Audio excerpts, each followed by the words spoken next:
The Academy of Motion Picture Arts and Sciences has apparently asked its members, by way of detailed survey, what they think of various Academy policies and initiatives, but even more pointedly asks some detailed questions about what they really think about this year's Oscars show.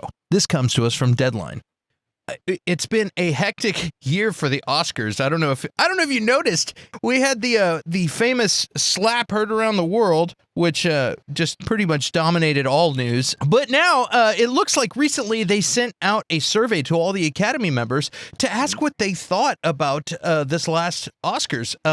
Will Packer was the producer, and I kind of feel like they're picking on him a little bit. But do you even watch the Academy Awards, Curtis?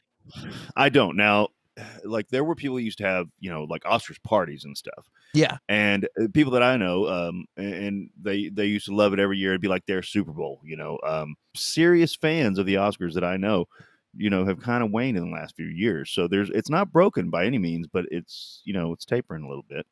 For me, I think the last time I watched the Oscars was when Dallas Buyers Club won, which has been 10 years. It's been a long time. Yeah. And that was a role where Jared Leto lost a bunch of weight. That's how you win the award, if you lose a whole bunch of weight.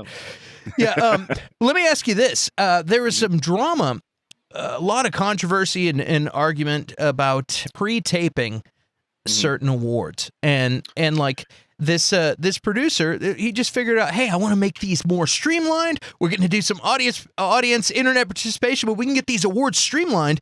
But because these long walks to accept your award, everybody's like, geez, this thing is taking forever. Let's get a bunch of these awards and clip them down, clip the walks out, and just have it, boom, you get the award. You still get your speech. You get presented the award. But some people would argue that's taking away. Like, why do we get to see Jennifer Connelly walk down the aisle in her elegant dress and go up the steps, and we get to wait for her, but the sound design guy is not as important as Matthew McConaughey? That's not cool.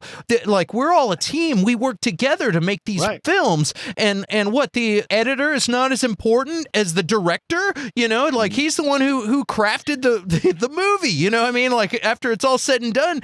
So there's arguments about this. What do you think about that? Do you think it's disrespectful? Or if you watch the show, I thought it actually ran pretty smoothly. You didn't notice it. And as far as being an editor of videos and voiceover, I'm a big fan of trimming the fat. Like, hey, let's keep it all juicy, all killer, no filler. The director, content crafter part of my brain says that's an excellent idea, but the sympathetic and respectful part of me says that it does seem like a gesture of, you're not as important as these other people. Okay, what do you think of that?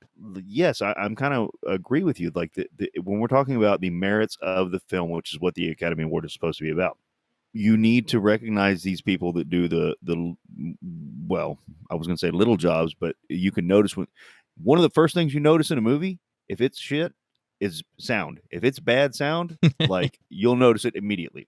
These are the people that make you look good. The actors are there, and it's like, hey, like, I'm awesome. And it's like, nah, not yet. And then these people do all their work, and it's like, yeah, you're awesome. Okay, they do their sound work, they do their, lighting and all this stuff like that, and they make you awesome. I'm not doing that. Like, the way they do it, they go and they record some of the stuff before the ceremony starts. So they give the awards there at the place, and then the ceremony starts, and it's done there. It's not like pre-done in a different place. It's done there. They just do it real quick, and then they start the show. And meanwhile, there's some guy backstage cutting the walk and do all that, and quickly editing a condensed version of this, and then they play it. And so you don't even know it, but it's just goes to commercial, comes back, boom, boom, boom, boom, and it's a quick award delivery. Then all of a sudden, Chris Rock comes out. Hey, I'm Chris Rock. Who's gonna slap me in the face? No, and anyway, and so they did it in a streamlined way that doesn't look like they're doing that. That doesn't look like they're being insulting or minimizing the importance, but they're still minimizing the importance of these people by saying, "Hey, we don't want to wait for you to walk down the aisle." So it's a debatable situation, with this. But and let me ask you this last question, then we'll move on to a different topic. But do you think do you think the slap heard around the world is going to affect the ratings for next year's Oscars? Do you think people are like, oh man, this year was super exciting? We had Zack Snyder stealing the fan favorite promotion, and which it wasn't Zack who did it. Zack is badass. Yeah, I'm not picking on Zack. Yeah. It was the bots. It was the bots. Allegedly, they still haven't proven it yet. Yeah, they just think. They think the bots did. Apparently, some bots rigged this thing. So it wasn't Zack; it was the bots. I'm a Zack fan. So, what do you guys at home think about this? Are you excited about the Academy Awards next year? Did you vote in the fan promotion? Do you think the ratings are going to be better next year? Let us know in the comments because we want to know what you think. Hit us up every week. We're going to be right here on Clint Baker Channel. That's youtube.com/Clint Baker Channel, talking about all the fun news. And we'll see you next time.